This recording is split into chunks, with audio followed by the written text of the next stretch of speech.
So now we get to the tutorial where we start to talk about moral philosophy. Don't switch off. Don't switch off. This is relevant. You need this, and it is going to make you feel better. It's going to make your life more functional. It's going to be easier for you to discern between your thoughts and your feelings, and between one feeling and another feeling rapidly.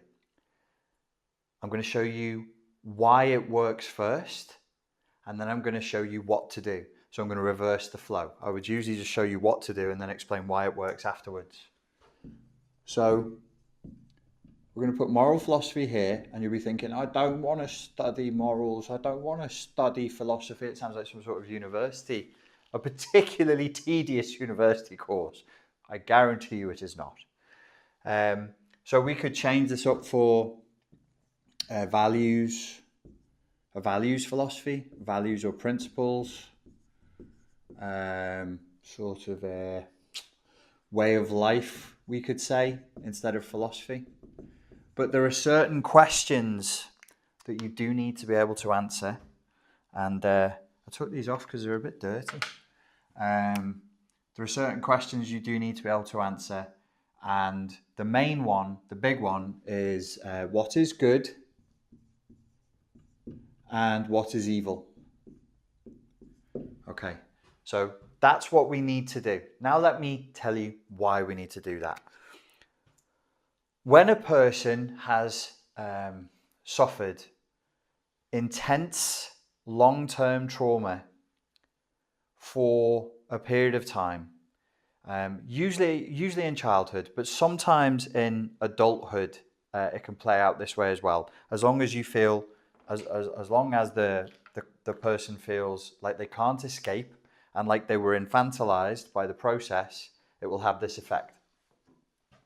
The person starts to feel like they have no agency over who they are and what they do, and they start to feel like the sole purpose in their life is to serve others. And because they're not allowed to say no, and they're not allowed to make judgments that are negative about their abusers in the abusive relationships, that's another element of it, which is why it's typically in childhood, but sometimes in very abusive domestic relationships between adults, this plays out as well. It did for me. You're not allowed to criticize the other person. So you lose your moral system. The thing that cleans the board will clean my glasses. How is this relevant in terms of healing CPTSD and a host of mental health issues? That's better. The thing that makes the thing that causes this to work is that inside of you, when you've experienced trauma over time, not singular trauma, it's not singular, it's over time, again and again, over time, again and again, is you start to externalize your locus of control, which means that you come to a belief system where you're like, life is what happens to me. I have no say. And that's probably because you were told. Or it was either told to you explicitly or implicitly, you don't have a say.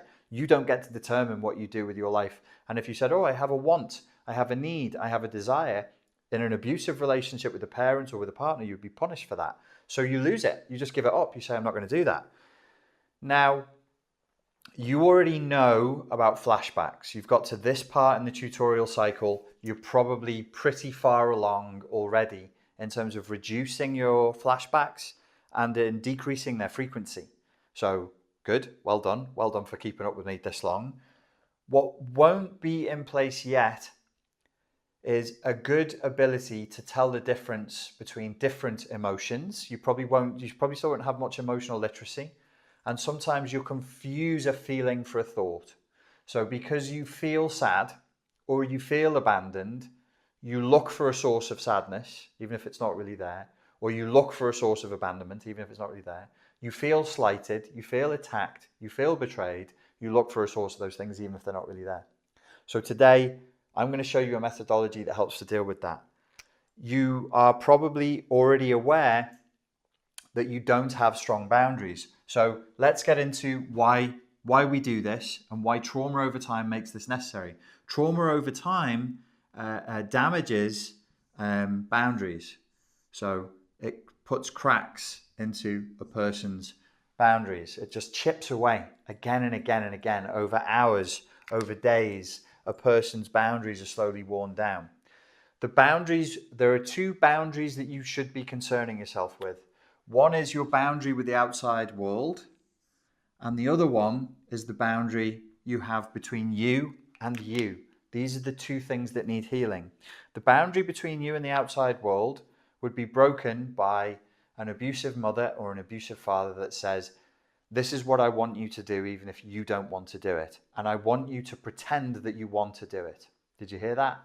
The broken boundary from a parental or an authority figure or a cleric or a prison guard is, I'm going to make you do something you don't want to do, and I'm going to make you pretend that you want to do it. So me making you do something you don't want to do breaks your boundaries between you and the external world, including you and external people. Forcing you to pretend that you want to do it breaks your boundaries between you and you. So you're going against what you want as far as external pressure goes, and you're going against what you want as far as internal pressure goes. This has a double boundary break effect. Over time, you lose a sense, as I say, of you lose an ability to say no. You lose an ability to say, that's what he wants, but it's not what I want, so I'm not going to do it. You lose an ability to distinguish between, well, I feel betrayed, but that doesn't necessarily mean I am betrayed. Or you'll hear somebody say something to you, and you'll take one or two words from the sentence. Maybe they say, I think that you're quite a sad and lonely person, but I love you and I really want you to feel better, and I want to connect with you, and I want to nurture you and move forward in the relationship. And all you hear is, you're sad and lonely, and then you feel judged. When this happens, as I'm sure many of you are already literate enough in psychology to know, in the clinical setting, they would start talking about borderline personality disorder. They would, and this is where they'll say, why is there this big correlation between PTSD and BPD? Why do so many people who show up with proper PTSD symptoms, when they check them, they find a good number, a significant number, actually tick enough boxes to get a clinical diagnosis to at least be on the BPD spectrum. And this is why. It's all about broken boundaries. It's all about a response to trauma that takes place over time. Probably not saying anything you don't know just yet. We've already discussed the inner outer critic. The inner and outer critic. We know that this is in Freudian psychoanalytic language is the superego. And we know that we have to deal with both our emotional flashbacks and negative superego injunctions, or in other more normal person's language, nasty speak from the inner critic, nasty speak judging others from the outer critic. We have to overcome them in order to be really free of the bind of CPTSD. So why do we do, what's the bloody hell has this got all to do with moral philosophy? Okay, so I've given you two goals. So here's goal one, and it's to heal external boundaries between you and others, between you and the world. Just because you want something doesn't mean I want it. Just because you feel I have to do a thing doesn't mean I have to do a thing. Maybe I will, maybe I won't. And between you and you, between my thoughts and my feelings, and between one feeling and another, between my internal boundaries, between what I wanted yesterday and what I wanted today, that's also a boundary. So you have to learn to be able to say no to the external world sometimes, which is what a boundary is. It's a no. Sometimes you have to say no to people. You might say it externally, you might just say it in your head. I don't want to do what you want me to do, and so I'm not going to do it. And sometimes you have to say no to yourself.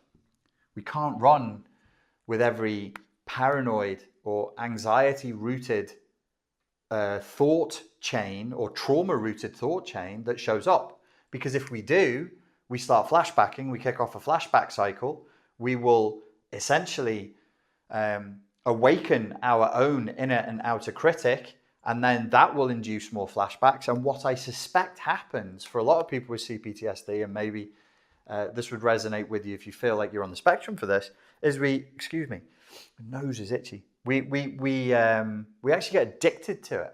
We actually get addicted to it, not in the sense of we're getting a payoff and it feels good. Perhaps the word conditioned is better. But because these are coping mechanisms, and this is how we're used to dealing with the world, I do think people get addicted to drama cycles. They can get addicted to self-pity. They can get addicted to feeling victimized, to feeling betrayed, to feeling double-crossed. They can get addicted to feeling rejected. And they'll induce a rejection in the environment because they're conditioned or addicted to going through this cycle again. And this also is partly down to a belief system. So this is the other thing that developing a good moral philosophy allows us to do, is it allows us to challenge beliefs. So if you believe you're worthless and unlovable, and somebody comes along and tries to love you, or you believe you're not worthy of friends and nobody really would like you if they got to know you, and somebody tries to be your friend, you're pissing the punch. I said I wouldn't swear on this channel. Oh well, it might just do that now. You'll ruin the punch. You'll ruin the punch because you don't believe it's possible. And what I've discovered is human beings are funny little creatures. We would rather confirm our beliefs about reality than have a good time. We would rather confirm our negative beliefs of how the world works than actually be free of them. We choose the positive confirmation of nasty beliefs about ourselves and others over the possibility of transcending those beliefs and enjoying the concurrent freedom and joy and happiness and peace that would come with that. Funny little creatures. So we must come back to beliefs. Goal 1 has 2 parts. Goal 2, we already know that we are to, what's it being called? It's being called, I released a course on it and other people call it silence the inner critic, heal the superego, and all the rest of it.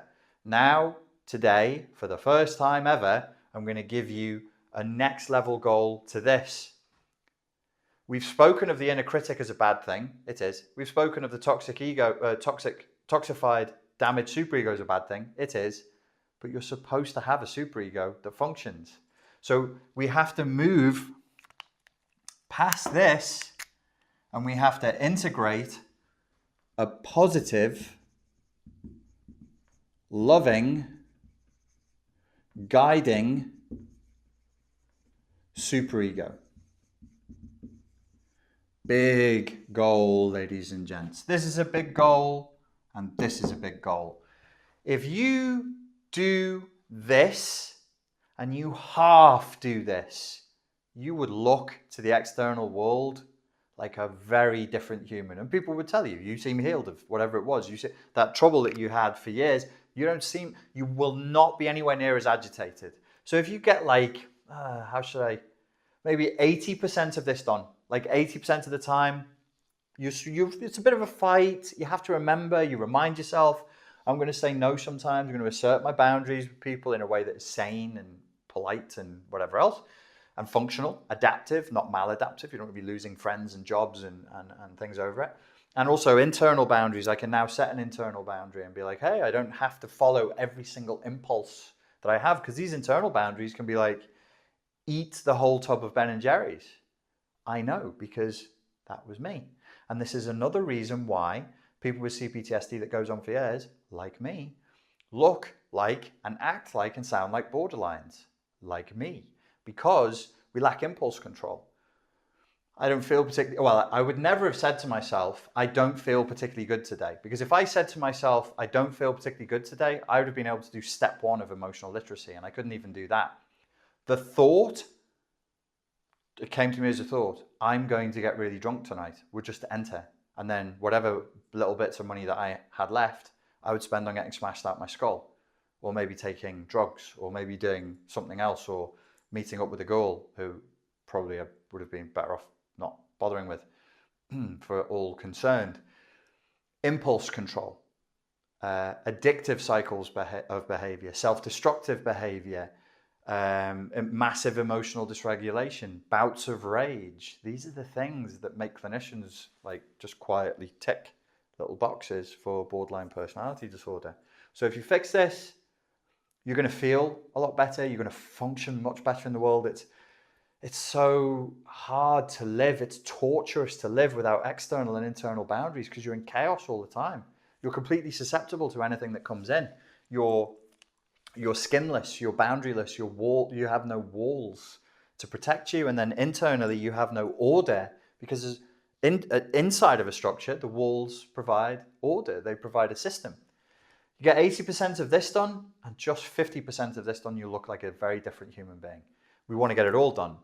But it's not in accordance with the Pete Walker guidance, So he said there's 2 steps, and I called it like a yang and a yin.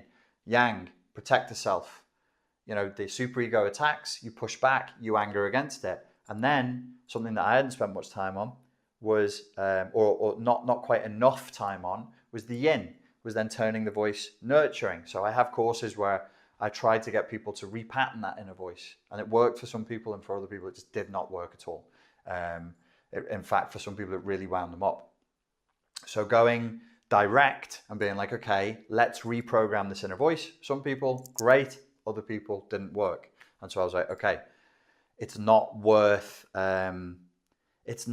pushing something like this. Even if you've got like 20% of people are getting a bad reaction, you go, well, it works for 80% of people. You can't work like that. You shouldn't really work like that. So this, what I'm offering you here, what I offer you in the Heal the Superego course, is a much more gentle way of getting to the point where you can have, well, the Heal the Superego course is to get your superego neutral, not attacking. Most of the time, like 80-90% of the time, it's not attacking you. Now it's time to move a step further and be like, how do we get this positive, loving, guiding superego? Because that's what it's supposed to do. It's supposed to send down messages from on high, observing you about your morals, your values, your principles. And it's not like preachy, don't eat the cookie because it's delicious and everything that's delicious is bad. It's supposed to help you to thrive so that you're making good decisions that will cause you to thrive. So that you're doing things that are good for you. So you're doing things that allow you to move forward, feeling confident, feeling good about yourself. So these are our goals, and this is how we enter into it. So the moral philosophy, the value system, the principles, the way of life, it allows us to distinguish between a thought and a feeling. Why? Because, and people get stuck on this. They'll go, well, you're saying there's good and there's evil. That's dualistic. And I'm like, if you really are determined to intellectually hop out of doing this, as with anything I show you, it's a YouTube video, it's free, and if you really don't want it to work, it's really not going to work. But we need a duality here. Absolutely, we need a duality, because say, for example, you want to develop a moral system. You want your own moral system that's non-dual, that is non-dualistic. I would say to you, fine. You can develop whatever moral system you want. I'm not a priest, so I'm not offering you a prepackaged moral system. People have said, what's your moral system? And I'm like, I don't even know. I think it's still developing. Hey folks, if you're enjoying this, remember you can join the Fortress Mental Health YouTube channel and get this complete course step by step for free over there. Thank you. It's not the content. It's not content is not going to help you here. No, it will. It will. Like good content, a good moral system is going to help you. But it's not the primary focus. Our primary focus is on the context. So it's not dogma. It's not like, well, once I've answered for once and for all what is good and what is evil, it's over. I'm golden. Everything is fine. It's finished. Conversation done. Written in the holy book. Anybody tries to change it, chop off their eyelids. No, that's not useful. We're trying to develop a skill. I want you to be able to feel comfortable philosophizing. rationalizing and asking this question, what is good? And what happens? Say right now, you say to yourself, ask yourself the question right now, what is good? How do we determine good from evil? I always start GCSE level philosophy. I think that which is life affirming usually tends to be good. That which is painful and life denying, we tend to call evil. That's a little bit of content for you, which is not the focus. It's like lifting weights. I want you to be asking the questions and developing the skill. I don't want you clinging to dogma, because that is when it's when the ego creeps in via the back door and the superego comes in, and it will judge other people. They're wrong. They believe in eating Marmite on a Wednesday. Disgusting. We, in my team, which is all-knowing and always right, only ever eats jam on a Wednesday. And that's why we chop their eyelids off. You want to be able to ask these questions. What is good? What is evil? You want to be able to have that conversation. Who are you having the conversation with? Here's a slightly controversial thing that I'm going to tell you to do. Slightly controversial. I want you to develop the skill of talking to yourself.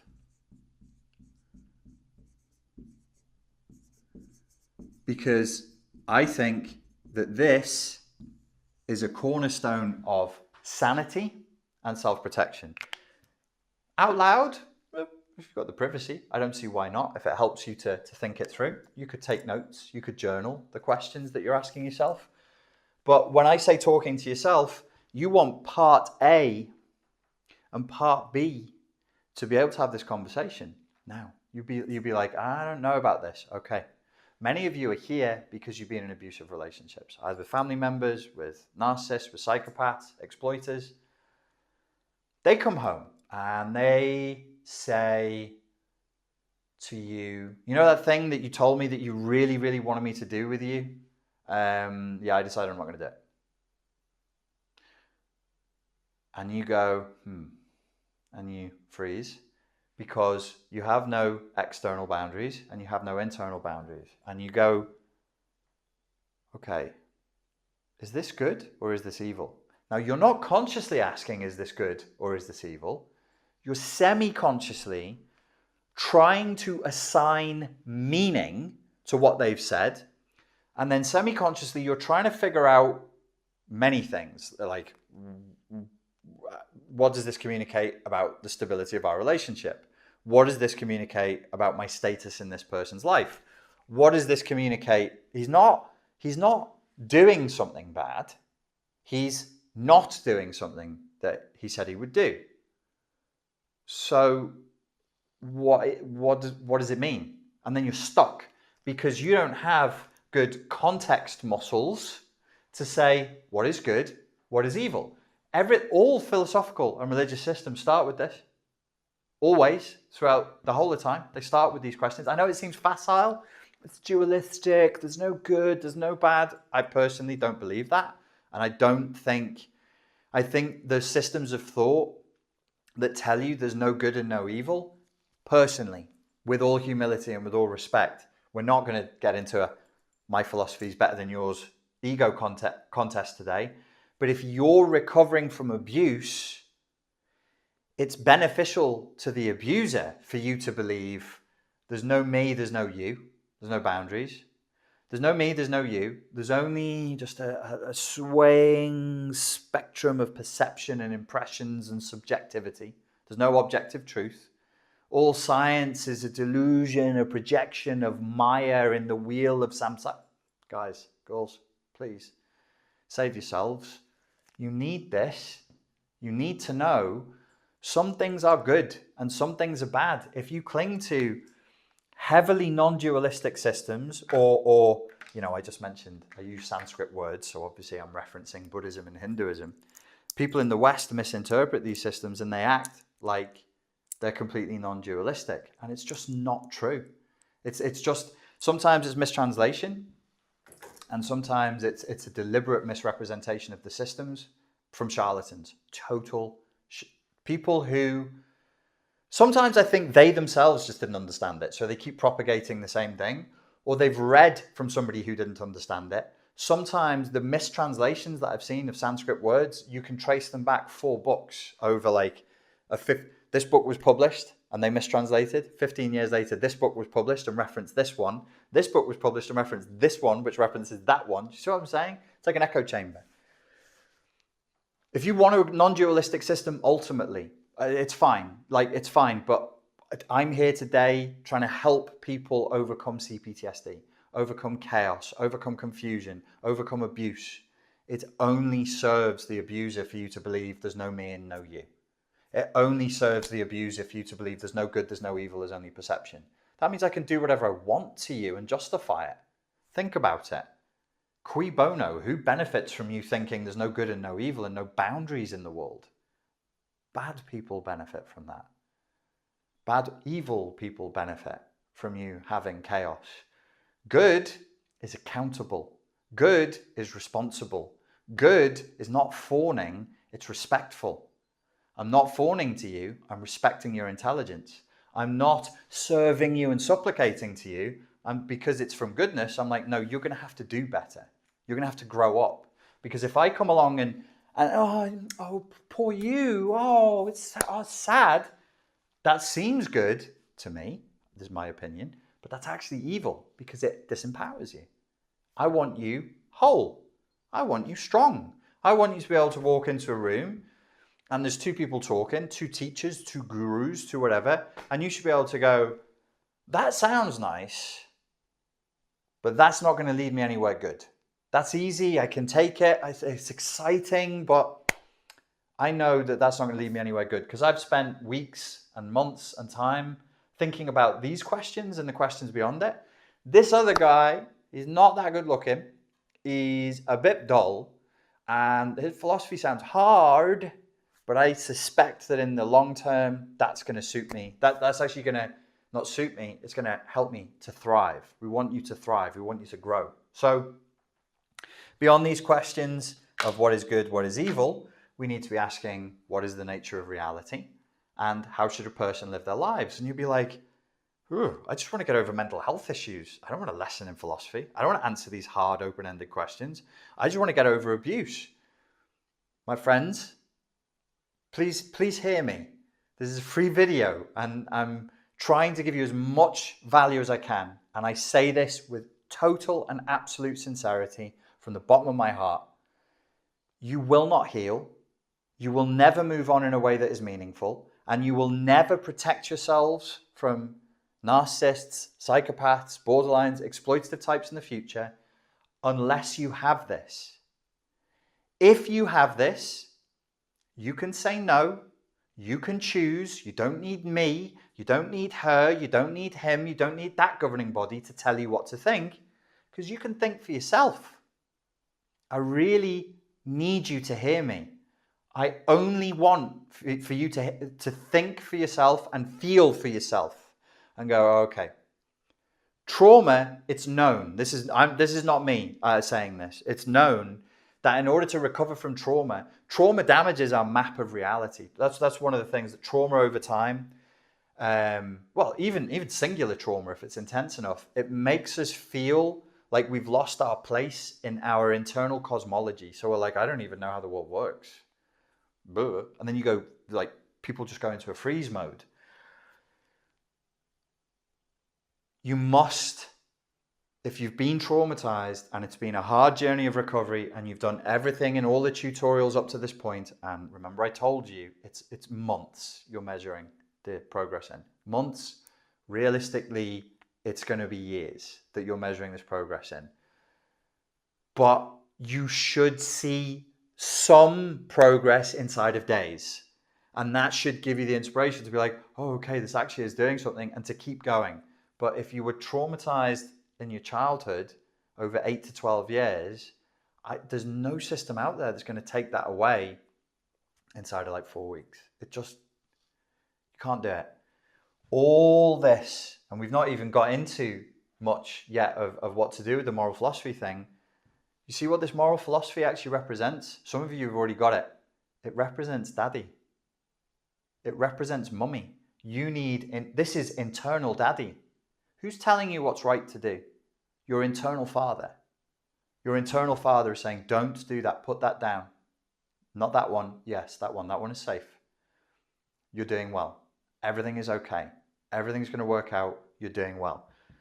So it's a role that fathers and mothers play. It's more of the superego is more of a yang energy, in my humble opinion, which is why when it gets nasty, you see the most nasty elements of it's bullying, it's psychopathic, it's judgmental, right? It's not. So it's in that yang end of the spectrum. So similarly, when we want it to be positive and loving and guiding, the guide is more like a masculine, in my humble opinion. It's a masculine part. It's a mother and a father, and obviously mothers and fathers both play this role. But think of it as being mummy, big daddy, internalized, telling you that's good, that's bad, don't do that. Oh, I could have sex with this person, but they're married. Yeah, they're nice looking, but please don't. I could do this to make money, and it would make a lot of money really quickly. Yeah, it would. But is that what we do? Is that what we do? See, like a company or a corporation or a business has values, or a team, a sports team that has values. Is that what we do? Do we rip people off for money? Do we lie to attack? You know, if you're in business and you're sly hamstringing your competitors, yeah, it works. You take them out of business, you slander their name, you put a little bit of poison in the water, suddenly they're not, and yours goes up. Is that what we do on this team? Is that how we play the game? No. Why? Because we've made an ethical, values-based, principles-based choice. We do the right thing because we beliefs that the harder, straighter, narrower path is the easier path when you pull out your perspective and view over a lifetime, or perhaps multiple lifetimes, depending on your belief system. Over the course of a lifetime, this is the best way. For me personally, this path, for me, just it could be my unconscious. I don't know if it's necessarily a spiritual thing. Like if I feel good, things work. If I'm flooding with good, it seems to work better than me trying to defend violence with violence or slander with slander. I'll just go, okay, no, I'll just say good and do good and then let that karmic wave build. I just think it's better. If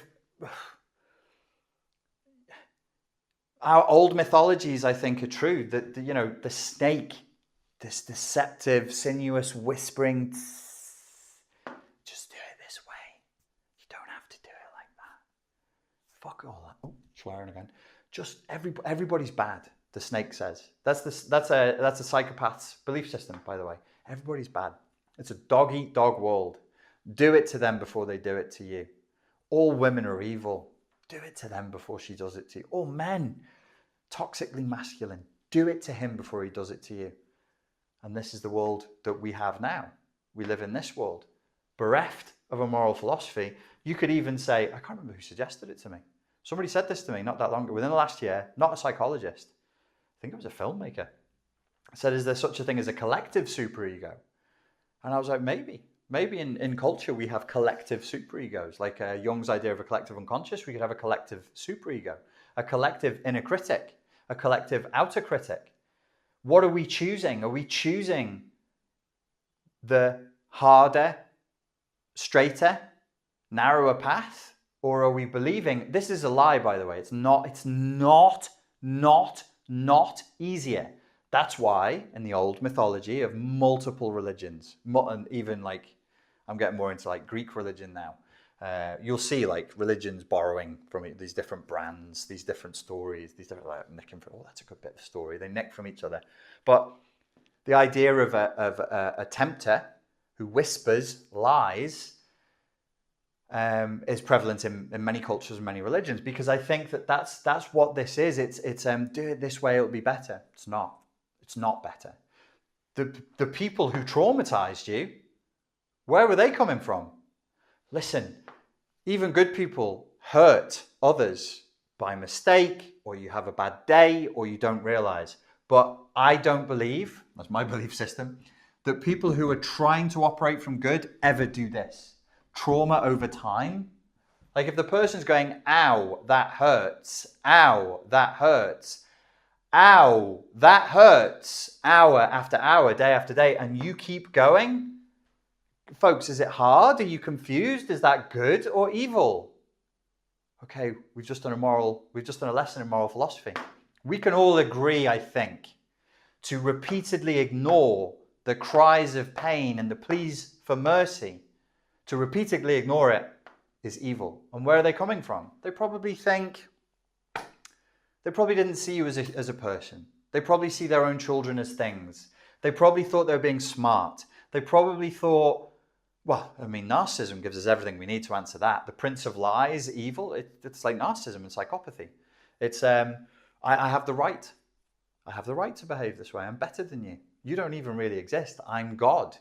I'm sorry to I'm bringing a lot, I don't know, maybe I have a religious day today. Bring a lot of religion into this, which will put people off. You don't need religion. You don't need religion, but my God, and by God, the God that you apparently don't believe in, you do need a moral philosophy. You do need values. You do need principles, and you need to have a way of life. What do we do on our team? Do we stab people in the back?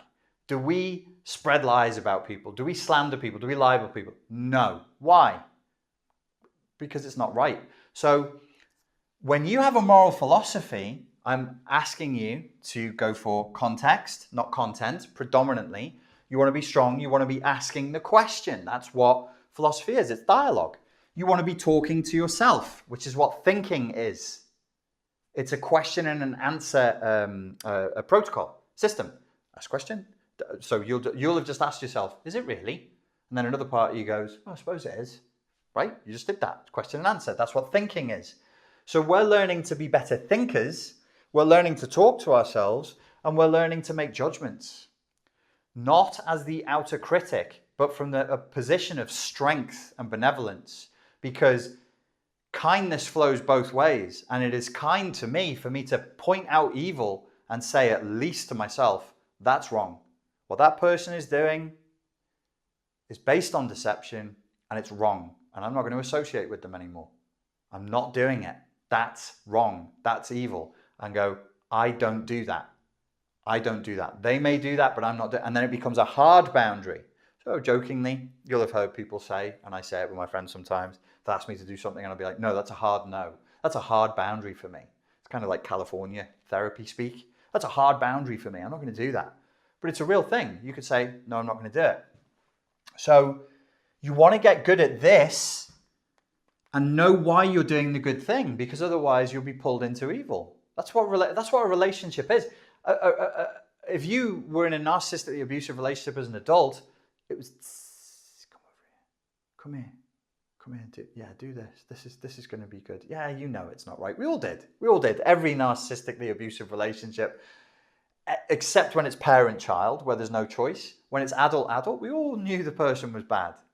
Like, oh, I shouldn't be doing this, but chocolate cake is really delicious. And then we go into it.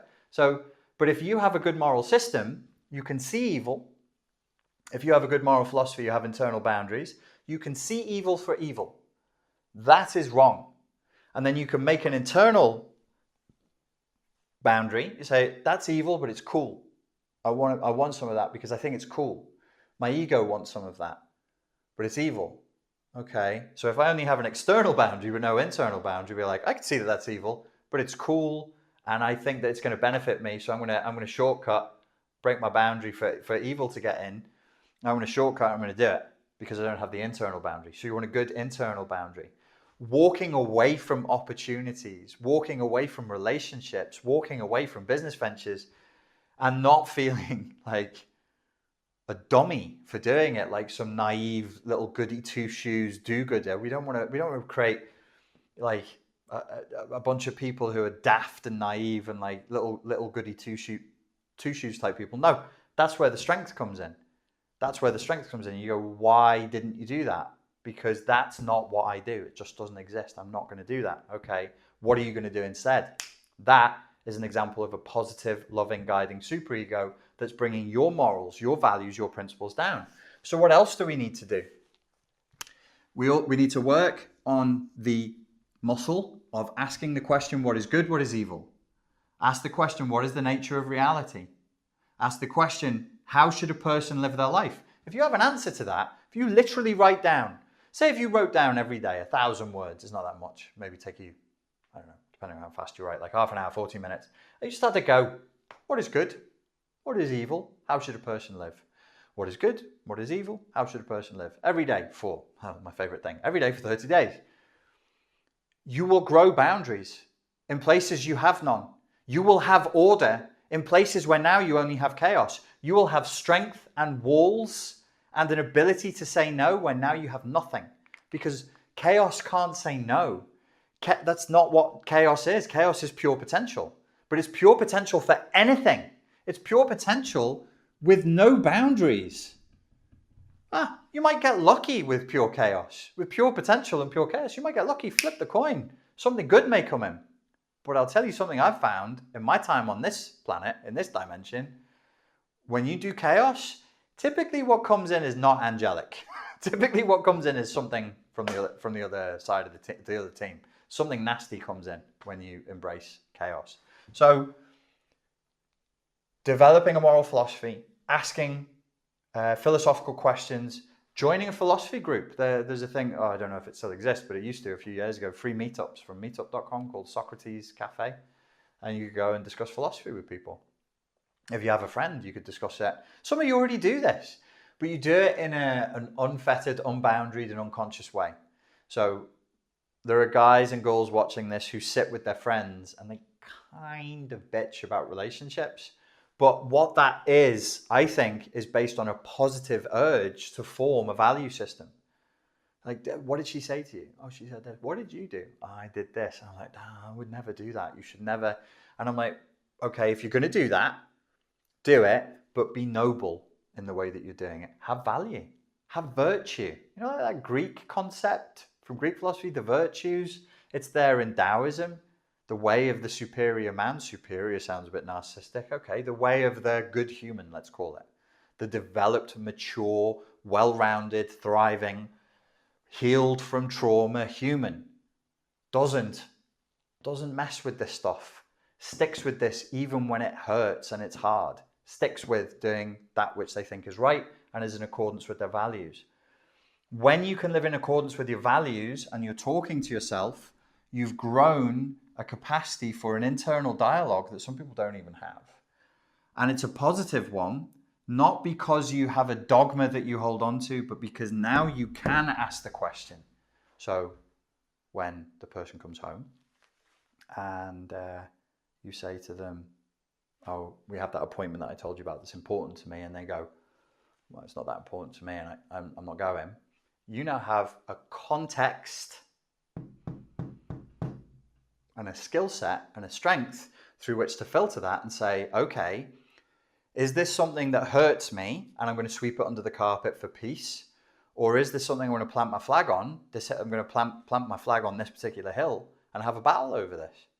Otherwise, you'll choose non-resistance every time. You'll choose the way of peace every time. It's not even the way of peace. That's the way of like passivity. That's the way of supplication.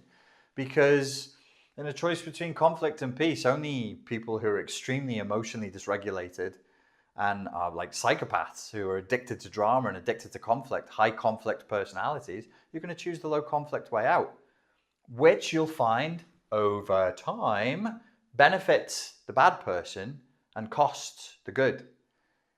The problem with our world, ladies and gentlemen, I'm going to make bold, big, great, grandiose statements about the world, is not a lack of good people.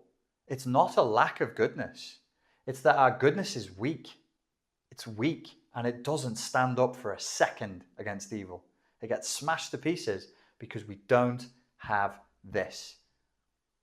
Our strength, our peace, our way of life, being righteous, honorable, truthful, and believing in something must be defended and must be asserted if you want to heal You want to move on, you want to live a good life, and you don't want to be the victim of exploitation in the future.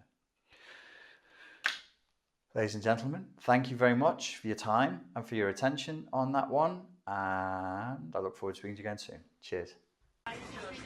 Hey folks, hope you enjoyed that video. If you did, please go over here where you can subscribe to the Fortress Mental Health channel. It's a full course that's available there, step by step, completely for free, and more of the same there. Cheers.